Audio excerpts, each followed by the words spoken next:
Choppers a throwaway. Hustle the overweight. That's why they follow me, huh? They think I know the way. Cause I took control of things. Ballin' the solo way. And if you pattern my trend, I make you my protege. Slossin' that soldier race.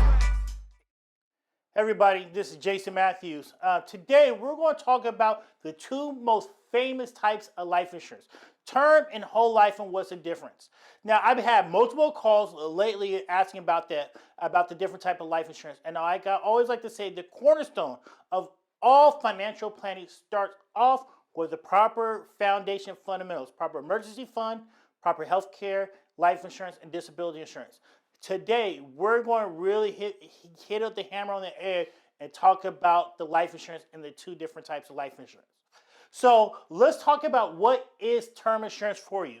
So term insurance is exactly what it says it is. It is for a term or a period of time, usually 10, 20, or 30 years.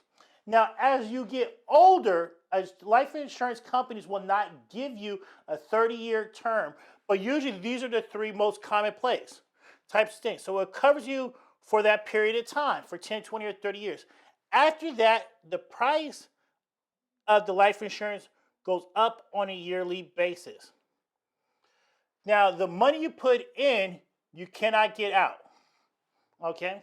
And only 2 to 3% of the time, people ever use the benefits of term insurance. But the good thing about term insurance, you can buy a whole lot of insurance and it's cheap. It's great for a young family, or a young family who just started golf, or somebody who might just buy a home, their first home or their second home. It's a great vehicle for them to make sure they have the proper amount of protection if something does happen to them. And you know, throughout these years, this quarter we did so many death claims here at my office, but nobody ever asked us what type of insurance the person had. They just wanted to make sure that the money was there. Now, the second type of insurance that is most popular is whole life insurance. And oftentimes when we talk about whole life, it covers you for your whole life. So while a term might stay the same price for 10, 20, or 30 years, whole life insurance is the same premiums all the way up to age 121 years old. You pay the same premiums. But at the same time, your death benefit goes up, and the cash value of your policy goes up at the same time.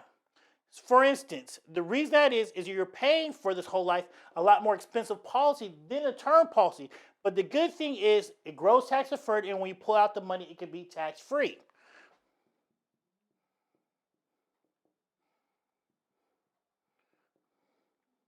So let's give you guys an example. Let's say you have a $500,000 policy.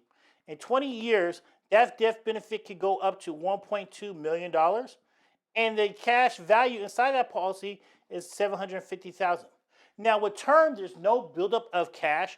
While whole life, if you have this money, you can take it out as a cash or a loan within that policy and put it in your pocket while you're living, which is one of the great provisions of whole life. And how I like to look at these are like parking lots. You have parking lot A, you have parking lot B's whole life. Parking lot A is 50 cents a day. Parking lot B is $1 a day. Now, at the end of the month in parking lot A, you don't get any of your money back. While parking lot B, they give you all your money back. And this is how you look at it. Now, oftentimes with term policies, depends on who is the insurance company, they'll allow you to convert this term policy over to a whole life policy if you like down the road. Usually maybe 10 or 20 years, just certain provisions. But one thing you want to make sure with the whole life policy, if you get it, is make sure that you get a mutually owned company, not a company that is stock owned. When a company is going to be there, who's going to promise to pay you dividends. Because the way that these grow is you pay more in your premiums, but the insurance companies pays a dividend every single year. It's not guaranteed within the contract, but most insurance companies are mutually owned, have been paying their dividends out for 100 plus years every single year, even during the Great Depression. Now, if you have any other questions, please reach out and give me a call at 510-229-7608 or email us at matthewsfinancial@gmail.com. Hope everybody have a fantastic day. Talk to you later.